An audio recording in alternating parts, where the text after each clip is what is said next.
नमस्कार, म माधव आचार्य। 2081 साललाई बिदाई गर्दा गर्दै आज 2082लाई स्वागत गरिएको छ र 2081लाई जुन बिदा त गरियो, वर्षलाई क्यालेन्डर बिदा गरियो र तर केही झल्कोहरू जुन 2081मा एकदमै पीडादायक झल्को छ, यो हेर्नु होला भिडियोमा। र यो भिडियो अहिले त मैले सामाजिक सञ्जालबाट लिएको हो, तर मैले पनि गएर प्रत्यक्ष खिचेको थिएँ।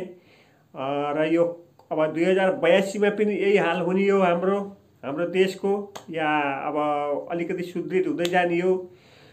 बच्चा जन्मिएर जनतन एसी गरेपछि विद्याको लागि बाहिर, 2 पैसा चाहियो बाहिर, सिप चाहियो बाहिर, के को लागि हो उनका हात जुटाउनलाई सबै बाहिर भनेपछि नेपालमा हामी जन्मिएको, हाम्रो कर्म सिप सबै बटुल्न बाहिरै जान पर्ने। यो हाम्रो देशमा यो नहुनुमा यो कसको कमजोरी होला, कहाँबाट यस्तो आइलाग्यो, कहाँबाट यस्तो भयो भन्ने कुरा सोद्धाखेरि एउटा अचम्मकै कुरो छ यहाँ। अब यसरी दिनौँ बच्चा जन्मिएपछि जनतन एसी अथवा सानो क्लास 12 गरेपछि उनीहरूको सोचै यहाँ नेपालको रहँदैन, किनकि यहाँ सिचुएसनै छैन।